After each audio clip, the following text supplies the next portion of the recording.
नमस्कार, न्यूज़ 24 देख रहे हैं आप। मैं हूं आपके साथ डॉक्टर मीना शर्मा। उत्तर प्रदेश की सियासत में जिस तरह से कभी मायावती चर्चा में है, कभी अखिलेश यादव चर्चा में है, कभी राहुल गांधी सुर्खियां बटोरने की कोशिश करते हैं, योगी आदित्यनाथ तो सत्ता चला रहे हैं इसलिए लाजमी है। लेकिन इस बार आज चर्चा अखिलेश यादव की।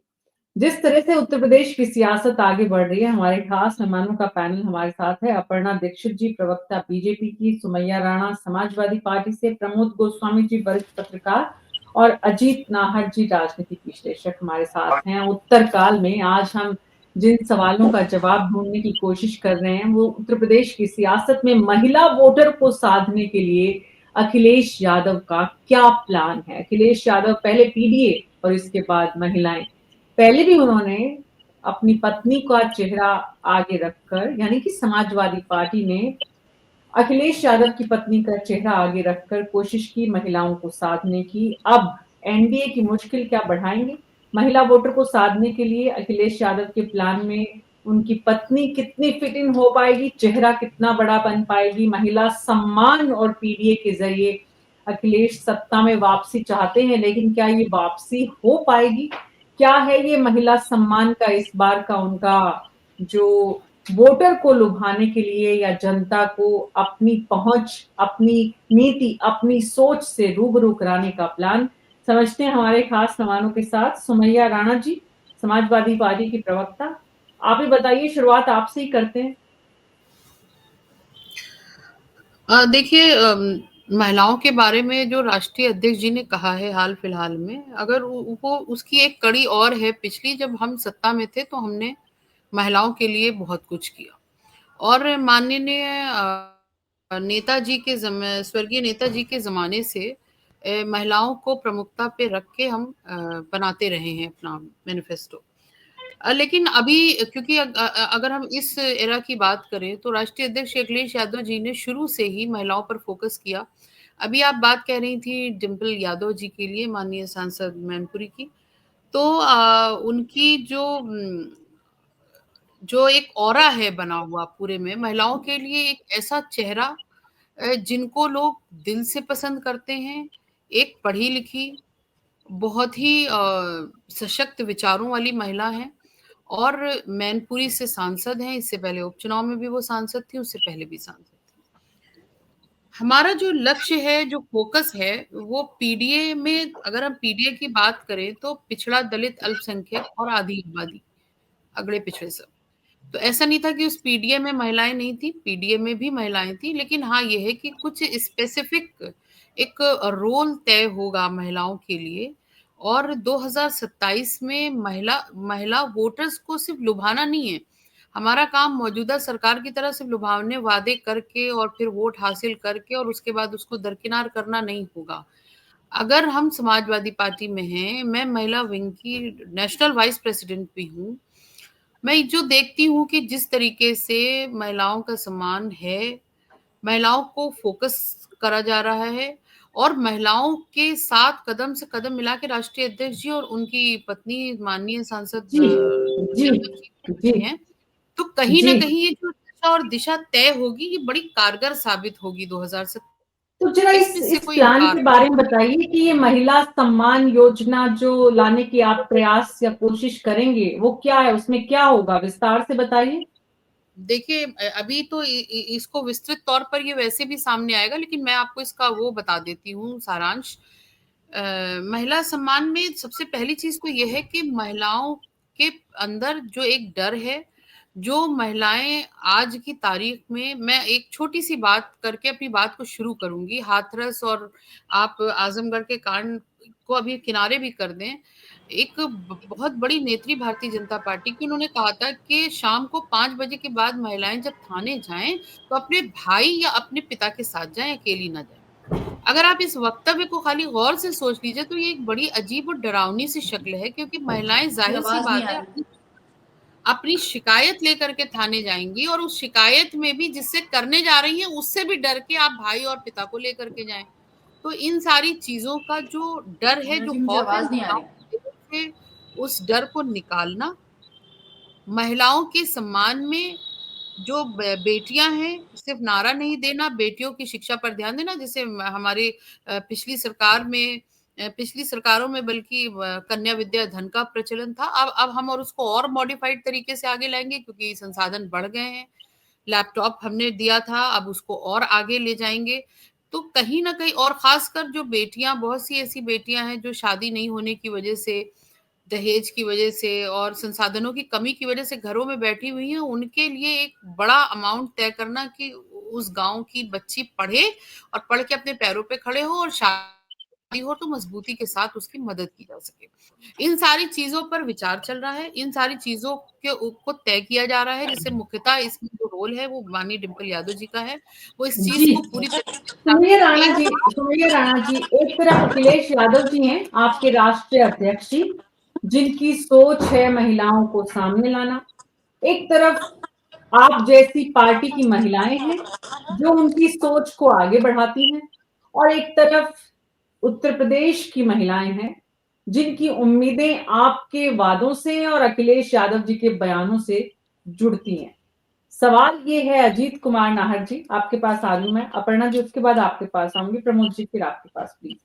अजीत कुमार नाहर जी, क्या समझ में आया सुमैया राणा जी को सुनने के बाद कि अखिलेश यादव और उनकी पार्टी, यानी कि सुमैया राणा जी की पार्टी समाजवादी पार्टी, महिलाओं को लेकर क्या सोच रही है, और जो सोच है उनकी वो कितनी महिला वोटर के मन तक पहुंचने वाली है? जी, बिल्कुल। एक शुरुआत तो ठीक है, महिलाओं के लिए ये चीज़ें होनी चाहिए, लेकिन ये कार्यक्रम, ये प्रतियोगिता एक अलग दौर में जा चुकी है। आप देखेंगे सारे राजनीतिक दल इसी प्रतियोगिता में लगे हुए हैं कि हम इतना देंगे, हम इतना देंगे।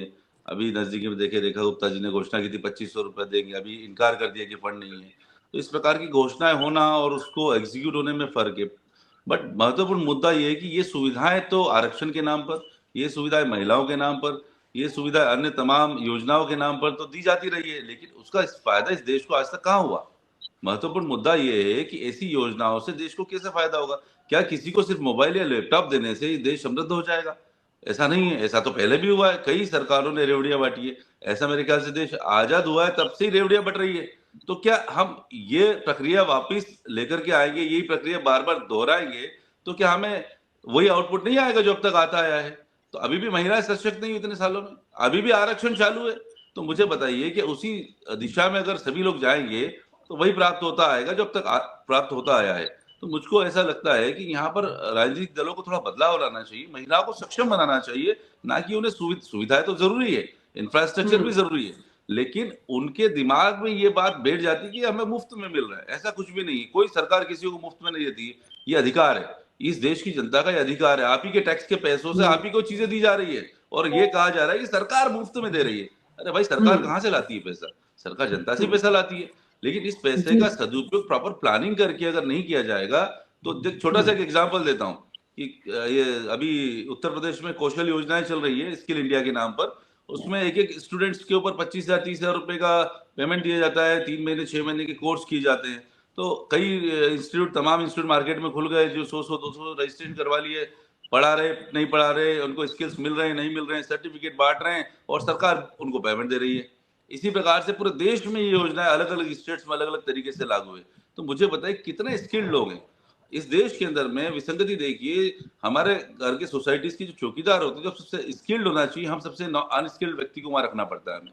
हमारे घर की मेड जो सबसे स्किल्ड होना चाहिए उस काम में, हम सबसे अनस्किल्ड पर्सन को वहां नियुक्त करते हैं। तो सालों से वो सुविधाएं प्राप्त करते आए हैं, तो वो दक्ष तो हो नहीं पाए हैं। तो जब सुविधाएं प्राप्त करने के बाद दक्ष हो नहीं रहे हैं, तो कुछ न कुछ बदलाव लाने की आवश्यकता है। तो मेरे हिसाब से जी, योजनाओं में बदलाव जरूरी। अपर्णा जी महिला के रूप में कितनी सक्षम पार्टी में खुद को महसूस करती है, ये हम समझते हैं उनसे, लेकिन जुड़ गई हैं अपर्णा जी। अपर्णा जी, महिलाओं को सक्षम बनाने की प्रतियोगिता, बड़ा अच्छा शब्द इस्तेमाल किया है अजीत कुमार नाहर जी ने, कि जो योजनाओं की कहीं 200 कहीं 500 कहीं 1000 कहीं 2500, ये जो मुफ्त में देने की प्रतियोगिता चल रही है, इससे महिलाएं कितनी सक्षम होंगी?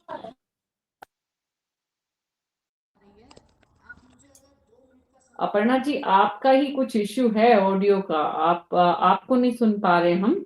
आपके पास मैं आऊंगी। प्रमोद गोस्वामी जी, अखिलेश यादव का ये दाम कितना काम करेगा? मीना जी, जैसा कि अभी अजीत जी ने कहा, वो मैं उनकी बात को और आगे बढ़ाऊं, बिल्कुल उन्होंने सही कहा है। असल में मीना जी, दिक्कत ये है, ये जो समाजवादी पार्टी को या अखिलेश जी को महिलाओं की बात याद आई है, वो अगर आप देखें तो इसकी हाँ, महाराष्ट्र में जिस ढंग से भारतीय जनता पार्टी ने देश की आधी आबादी को जो एक प्रलोभन कह लीजिए, सुधार के नाम पर, उनको राहत के नाम पर, उनको आगे बढ़ाने के नाम पर, तो अब जो राजनीति में जो ये चलन हो गया है कि रेवड़ी बांटने का, सुविधा देने का, वस्तुतः ये वोट बैंक की राजनीति ही है, ऐसा मुझे लगता है। उनकी वास्तविक प्रॉब्लम्स क्या है, उनके जो अपराध हैं उस पर चिंतन होना चाहिए। उनके ऊपर जो महिला अपराध होते हैं या वो बढ़ते जा रहे हैं, अगर आप रेशियो देखें, उसके ऊपर कोई भी दल उस पर नहीं, क्योंकि उससे ना तो वो जो वास्तविक समाधान है वो समाधान हो रहा है, लेकिन चुनाव आते वक्त जो है वो फिर जैसे आपने वहां दिल्ली में आ जाइए, दिल्ली में उन्होंने कहा हम 2100 देंगे, भारतीय जनता पार्टी ने कहा हम 2500 देंगे, अब दूसरा आ जाएगा कहेंगे हम 3200 देंगे। तो क्या इन वादों से, इन प्रलोभनों से महिला की, या महिला हो, पुरुष हो, या कोई भी वर्ग, समाज का कोई भी वर्ग हो, उसको उससे तो नहीं। अब आप दूसरी बात ले लीजिए, मतलब अभी जो खाद्यान्न बांटा जाता है, मतलब ठीक है, अच्छी बात है कि जो जिनके पास खाने को नहीं है उनको कुछ दिया जाए, लेकिन वस्तुतः उसके नेपथ्य में तो सिर्फ वोट की राजनीति और प्रलोभन देने का कारण ही है। क्या गरीबी मिटाने की के लिए कितना प्रयास हुए, और अगर प्रयास हुए तो उससे गरीबी लेवल कितना बढ़ा, इस पर डिस्कशन नहीं होता। राजनीतिक दल इस पर हैमर नहीं करते हैं या इस पर डिस्कस नहीं करते हैं, चाहे लोकसभा हो चाहे विधानसभा हो, कि साहब आपने मतलब गरीबी को इतना हटाया, बेरोजगारी को इतना बढ़ाया, महंगाई को इतना घटाया, ये नहीं है। लेकिन वो आ जाएंगे जब चुनाव होंगे तो 500 रुपए में सिलेंडर कर देंगे, बाद में 2500 का सिलेंडर कर देंगे। जो अभी अजीत जी ने कहा ना कि ये पैसा तो कोई ऐसा राजनीतिक दल अपने कोष से दे रहे हैं, है तो हमारा ही पैसा, या उन महिलाओं का भी पैसा है, आपका भी है मेरा भी है, तो हम लोगों का है।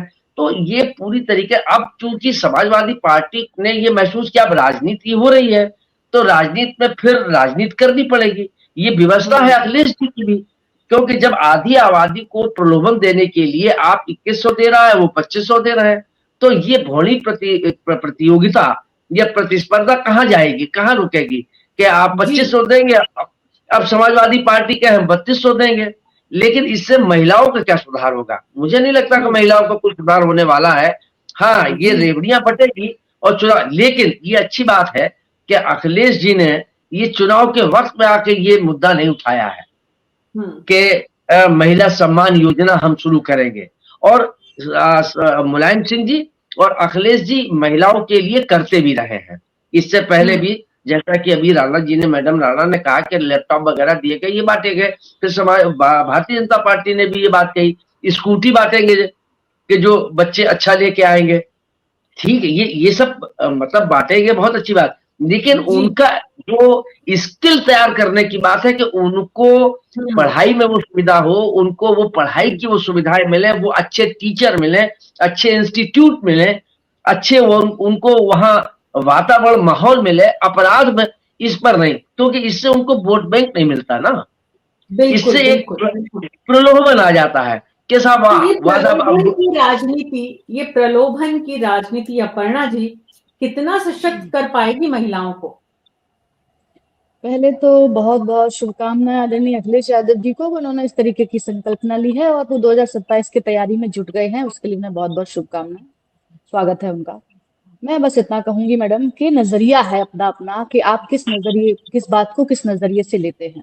हमारा नजरिया है ग्रामीण महिलाओं को, जो ग्रामीण शोषित वंचित महिलाएं हैं, उनको छोटे छोटे, जहां वो रह रही हैं गांव में, उन तक छोटे छोटे उद्यमियों तक, उद्यमी अपना शुरू कर सकें, उन्हें कम ब्याज दर पर उन्हें लोन दिया जाने की प्रक्रिया है। आपने कहा रेवड़ी, हम इसको ऐसे लेते हैं कि महिलाओं को खुद से वो खड़ी हो सके, अपने खुद से अगर महीने में पैसा आएगा तो वो स्वावलंबी बनेंगी, खुद से सोचेंगी, आगे बढ़ेंगी। फाइनेंशियल अगर कोई भी महिला अगर आत्मसम्मान के साथ खड़ी होती है समाज में, तो अपने घर में भी वो ताकतवर महसूस खुद को करती है कि अगर उसके साथ सरकार खड़ी है, उसके साथ भले ही किसी किसी रूप में खड़ी हो। उज्ज्वला योजना के तहत काफी काम किया महिलाओं के लिए। आप स्वयं सहायता समूह के लिए काफी काम किया है, जो महिलाएं खुद का एनजीओ चला रही हैं, अन्य अन्य महिलाओं को जोड़ने का काम बहुत व्यापक बड़े रूप से चल रहा है। तो ये कहीं ना कहीं ताकतवर बनाने की एक प्रक्रिया ही तो है कि हमारी आधी आबादी के, आपने पिछला मैम एक शो किया था, आपको याद है, महिलाओं के ऊपर के महिलाओं को भारतीय जनता पार्टी क्या क्या जिम्मेदारी देती है। आपने कहा था कि मुख्यमंत्री नहीं बना कोई, तो मुझे क्या याद है बात कि है मैंने अपर्णा आपको इस जी, बात का जवाब क्या नहीं दे बात है पाया था। अपर्णा जी, क्या बात है अपर्णा जी, याद है आपको। और हमें इस बिल्कुल बात की याद है। खुशी है कि आपकी पार्टी ने याद रखा। चाहे हम बार बार जो याद दिलाते हैं कि भैया गिन लो आपके मुख्यमंत्री, गिन लो आपके राष्ट्रीय अध्यक्ष, गिन लो आपके जी उपाध्यक्ष, गिन लो आपके संसदीय बोर्ड के सदस्य, तो हमारी जो धीरे धीरे रोजाना आवाज जो है वो सुन ली गई। मतलब आप ये बिल्कुल, ये भी कह सकती मैं हैं बिल्कुल आप कहूंगी, इस तरफ खुद ये पार्टी बता काम रही कर रही है। मैंने उस हाँ, वक्त आपको बताया था मैम, निश्चित रूप से पार्टी इस लेकिन तरफ लेकिन महिलाओं को अपर्णा आगे जी, ले जा रही है। जितनी खुशी आपके चेहरे पर इस बात से आई है, क्या वाकई में ये उतनी बड़ी बात है? एक दिल्ली में एक मुख्यमंत्री महिला, बिल्कुल नहीं, तमाम पूरे ये एक प्रदेश शुरुआत के तौर पर देश में। देखिए आप मैम, उत्तर प्रदेश में संगठन के चुनाव होने वाले हैं, जिलाध्यक्ष के। उत्तर प्रदेश में आने वाले समय में संगठन का चुनाव होने वाला है। मैं आपको जिम्मेदारी के साथ कहती हूँ कि हमारे यहाँ महिलाओं को 25% जिलाध्यक्ष बनाया जाएगा और 25% अलग लोगों को, 75% अलग लोगों को बनाया जाएगा। जातियों के आंकड़ों से अगर बात करें तो हर जगह की एक अपनी परिकल्पना होती है, लेकिन महिलाओं की अगर विशेषतर बात करें तो हमने 25% महिलाओं को जिलाध्यक्ष देने का केंद्र ने खुद से ही निर्णय लिया है कि कहीं भी, भले ही उत्तर प्रदेश हो, वहीं संगठन में भी बड़ी जिम्मेदारी देने का, आगे बढ़ाने का काम कर रहे हैं। ये कोई लाव लश्कर की तरह नहीं है कि हम दिखावा कुछ और करें या हम उस पर काम न करें। ये हम्म, पूर्णतः सत्य है मैम कि आधी आबादी हम होगा, बन चुके हैं और होगा, हमें ताकत ऐसा में रहना ऐसा चाहिए। होगा। आज की तारीख में है हो नहीं, रहा है लेकिन मैम, ऐसा हो रहा है, होगा। हो रहा है हाँ, हो मैम, रहा है। जल्दी ही डिक्लेयर होगा। जी, प्रमोद गोस्वामी जी, आज की बीजेपी की सरकार महिलाओं को लेकर उत्तर प्रदेश में जो कुछ कर रही है, अपर्णा जी ने जिनका जिक्र किया है, जिन योजनाओं का, चाहे वो तमाम डिपार्टमेंट से जुड़ी हुई हो, और सुरैया राणा जी यहाँ पर अखिलेश यादव जी के द्वारा अगर उनकी सरकार आती है तो वो क्या करेंगे का जिक्र कर रहे हैं। अखिलेश यादव की सरकार पहले भी रही है। अखिलेश यादव की पार्टी समाजवादी पार्टी में और आज बीजेपी में, प्रमोद गोस्वामी जी, महिलाओं का प्रतिशत ऑफ पार्टिसिपेशन कितना देखते हैं आप? कितना है पार्टी में राज्य स्तर पर और जिलों पर? मीना जी, बिल्कुल, भले ही हम लोग ये बात कह लें एक आलोचना के तौर पर कि प्रलोभन की बात है, लेकिन थोड़ा बहुत तो उसका लाभ मिलता ही है, इसमें तो कोई दो राय नहीं, ये सच भी है।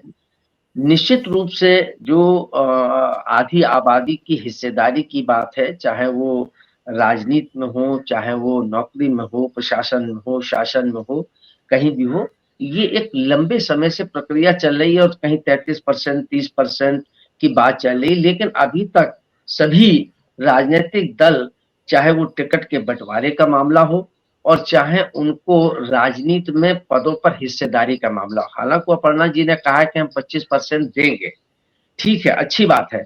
महिलाओं की वो आधी आबादी है, हमारी आधी हिस्सेदार हैं और उनको उनका हक है, कोई उनके ऊपर कोई दया कृपा नहीं होगी, लेकिन मिल नहीं रहा था।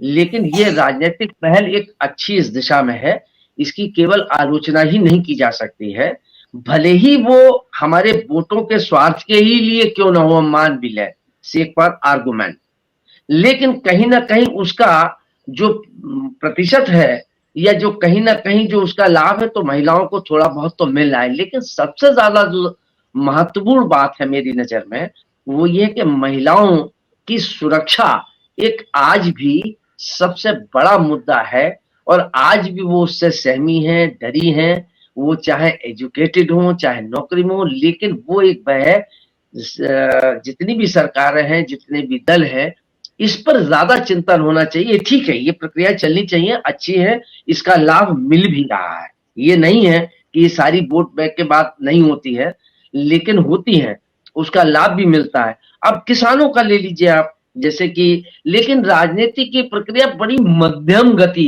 बड़ी धीमी गति से होती है, उसमें कहीं ना कहीं भ्रष्टाचार के भी बहुत से लगते हैं, बहुत से चीजें अपने और पराये के हिसाब से भी डिस्ट्रीब्यूशन होता है। ठीक है, ये चीजें इतने बड़े समाज में थोड़ी बहुत रहती हैं, लेकिन उसके बाद आप देख लीजिए किसानों के ऋण की माफी, करोड़ों हजार रुपए ऋण माफ किए गए कि इससे किसान उभर आएगा।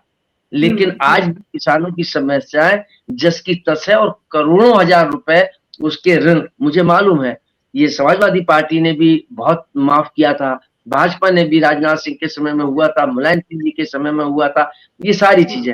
लेकिन जब तक चाहे वो किसान हो, पुरुष हो, महिला हो, इस समाज के कोई भी वर्ग के लोग हों, उनके लिए उनकी जो अगर खाली मतलब अगर ये कहा जाए कि उनको एक सतही तौर पर उसका एक अध्ययन करके, विचार करके कि कैसे अपलिफ्टमेंट किया जा सकता है, वो अगर योजना लाई जाती है तो वो धरातल पर दिखाई देगी, भले ही देर से हो, लेकिन उसमें अब उसमें जो है वो इन चीजों में। प्रमोद गोस्वामी जी, ये जो सब्सटेंशियल प्रयास है, ये कोई करना ही नहीं चाहता है, क्योंकि उलझाए रखना चाहता है। पॉलिटिकल पार्टीज की ये पॉलिसी का सबसे इंपॉर्टेंट पार्ट होता है कि समस्या बनी रहे तो सत्ता में आने के रास्ते बने रहे। बिल्कुल, मैं यही, आपने मीना जी जो बात कही, मेरे उसके पीछे मेरा मंतव्य यही था, जो आप कह रही, यही मैं, उसकी मंशा एक बड़ी चीज है, उसका जो एक वो है, वो कहीं ना कहीं मंशा जो है अजीत कुमार नाहर जी, अखिलेश यादव की मंशा जो है, वो उत्तर प्रदेश की महिलाएं समझ पाएंगी, या फिर चक्रव्यूह में वैसे जैसे फंसती रही है हमेशा, यहाँ भी फंसेगी। अब किसके चक्रव्यूह में फंसना कम बेसी है, अपर्णा जी की पार्टी क्या करती है आने वाले दिनों में, महिलाओं को कौन से प्रलोभन के चक्रव्यूह में फंसाती है, वो देखना होगा। लेकिन अभी जो अखिलेश यादव का प्रयास है, अजीत नाहर जी, उत्तर प्रदेश की महिलाएं जो हैं, वो इसमें किस तरह से आपको लगता है? दरअसल हर प्रदेश की महिलाओं का एक अलग अपना पॉइंट ऑफ व्यू भी होता है। उत्तर प्रदेश में जो महिलाएं हैं, क्या वो अपने हिसाब से सोचने लगी हैं? क्या उन दायरों से बाहर निकली हैं, या फिर वही कि भाई पूरा परिवार तय करता है, 5 महिलाएं हैं घर में, 5 का 25,000 आएगा तो वोट महिलाओं के घर के पुरुष तय कर देंगे? जी जी, समस्या यही है। इस देश की महिलाएं दुर्गा है, इस देश की महिलाएं लक्ष्मी सिर्फ कहने की बातें हैं, अदरवाइज तो हम ये कहते हैं बेटी बचाओ बेटी पढ़ाओ। मतलब इस देश की बेटी, हमने डिक्लेयर कर दिया कि इस देश की बेटियां पढ़ी लिखी नहीं है, इस देश की बेटियां अबला है। ये हम अपने लड़कों को और लड़कियों को दोनों को बचपन से देते आते हैं। जैसी बच्ची हमारे पैदा होती है तो हम बाहर जब जाती है तो कहती संभल करके जाना। लड़कों को अगर ये सिखाया जाए कि लड़कियां भी सक्षम है, तुम डर के रहना तो शायद बराबरी होगी। तो इक्वलिटी की बात करते करते हम और नई असमानताएं पैदा कर रहे हैं। हम बात तो इक्वलिटी की करते हैं, बट महिलाओं को अगर स्पेशल आप देने जा रहे हैं तो इक्वलिटी कहाँ हुई है? बट वो स्पेशल देने के चक्कर में क्या हो रहा है कि जो लड़के हैं वो ये समझ रहे हैं कि महिला तो अबला है, बच्चा होता है, पैदा होता है, उसको समझ में कान में बार बार वही बातें जा रही है कि महिला तो अबला है, महिला तो अबला है, ये ऐसे ही है। तो वो उसी हिसाब से जब बड़ा होता है तो उसी हिसाब से महिला को लेता है। अगर उसके दिमाग में बात नहीं जाए, अमेरिका चले जाइए, ब्रिटेन चले जाइए, यूरोप किसी कंट्री चले, सऊदी चले जाइए, वहां नहीं बताते कि महिला असक्षम है, वो नहीं बताते हैं कि महिला कमजोर है, तो महिलाएं बराबर आगे बढ़ सकती है वहां पर।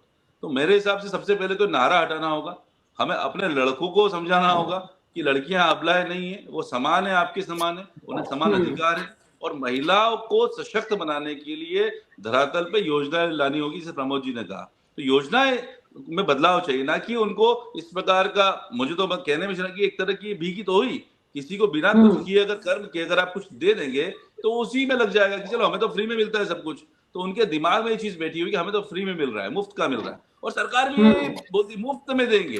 अरे किसे मुफ्त में देंगे आप? लेकिन इस देश में अजीत जी इस देश में हर राज्य में जब इस तरह के प्रलोभन दिए जाते हैं जनता जी, जी। हर बार उनमें फंसती है, उन प्रलोभनों के चक्रव्यूह में गिरती है, हर बार जनता गिरती है। को अब सवाल जी बोलिए। जनता को अवेयरनेस नहीं, जनता को नॉलेज नहीं, जनता को ऐसा लगता है सरकार जो है अपने घर से अपनी जेब से पैसा लाती है। ये पैसा उन्हीं का है, नहीं स्वयं का है, ये उन्हें जनता एहसास जनता इस बिल्कुल भी मामले नहीं में है। बिल्कुल समझती है अजीत जी। जब राजनीतिक दल मैदान में होते हैं तो जनता ठीक समझती है, ऐसा नहीं है। सवाल तो फिर यही है, सिर्फ 5,000 रुपए 2,000 रुपए में क्यों बिक जाते हैं वोट इस देश में? क्यों सवाल बिकते आ रहे सवाल हैं? यही है कि जब सवाल यही बिकना है तब सिर्फ वो किस पॉलिटिकल पार्टी से क्या मिल रहा है, सिर्फ वो वो सभी फैक्टर नहीं बराबर होता है। है। देखिए, कोई कम है, कोई ज्यादा है, हम तो ये कहते हैं सभी बराबर है। कोई कम ज्यादा हो हाँ, सकता है, लेकिन सब कहीं ना कहीं उसमें शामिल है। राजनीतिक दल भी उसी का फायदा उठाते आए हैं, जनता का। तो जनता जिस दिन बिकना बंद कर देगी, जनता वो उनको इस तरीके का समर्थन देना बंद कर देगी, तो निश्चित रूप से बदलाव आएगा। तो जनता को भी कहीं ना कहीं जी जागरूक होना होगा।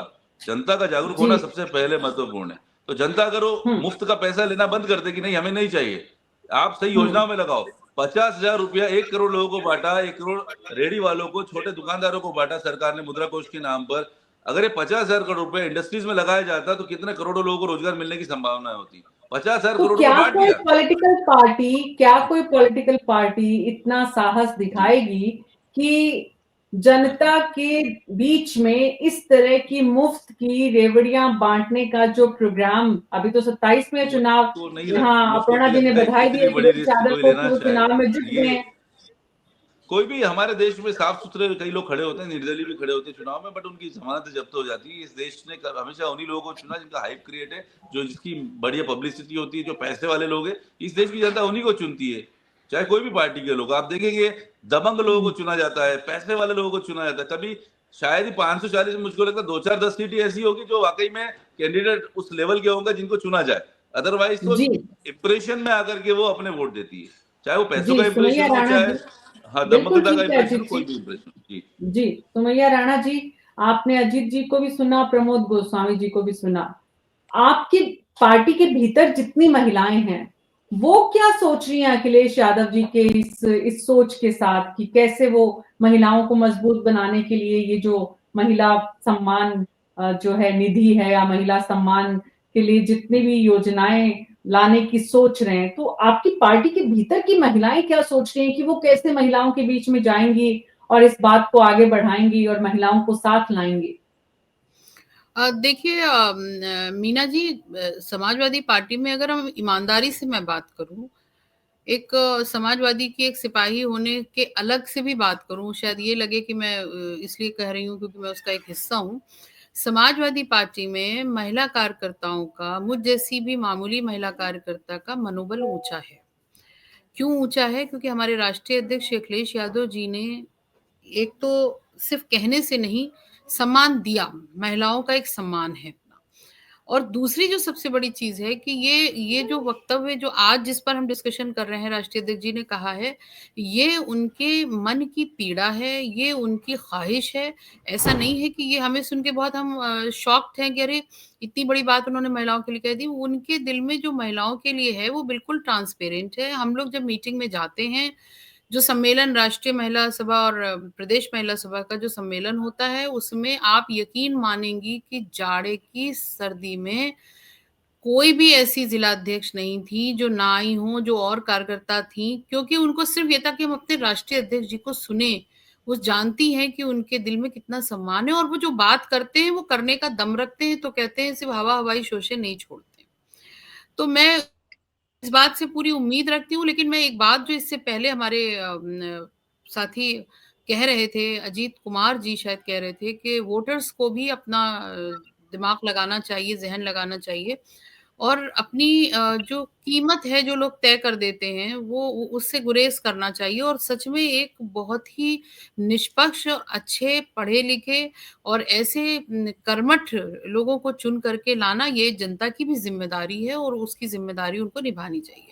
मैं अपनी बात जी को मुकम्मल करूं उससे पहले मीना जी, मैं राष्ट्रीय अध्यक्ष अखिलेश यादव जी की तरफ से इस मुल्क की बेटियों के लिए 4 लाइन कहना चाहूंगी कि ऐ वतन, ये तेरी तस्वीर बदल डालेंगी, ये हर एक ख्वाब की ताबीर बदल डालेंगी, इस तरह आगे बढ़ेंगी ये तरक्की करने, बेटियां मुल्क की तकदीर बदल डालेंगी। जी अपर्णा दीक्षित जी, ये जो सुमैया राणा जी की बातें हैं, पीडीए और महिलाएं अगर साथ आ जाती हैं तो आपकी मुश्किल बढ़ जाएगी। बिल्कुल ये तो बहुत स्वागत योग्य कदम, मैंने तो पहले ही कहा था स्वागत है, उन्होंने 27 के रूप में महिलाओं को आगे करके कदम बढ़ाया। बस मैं इतना कहूंगी, जो डिबेट अपर्णा दीक्षित जी आज जब से जुड़ी हैं तब से इंटरनेट की परेशानी से हेलो, जूझ रही हैं। जी जी अपर्णा जी, आपका वीडियो नहीं आवाज आ रहा है, ऑडियो तो आ रहा है आपका। कोई बात नहीं है। बहुत बहुत शुक्रिया आप सबका इस चर्चा में शामिल होने के लिए। कुल मिलाकर जो बात समझ में आ रही है वो ये कि पीडीए और महिलाएं दोनों को साधने की कोशिश अखिलेश यादव के द्वारा शुरू हो गई है।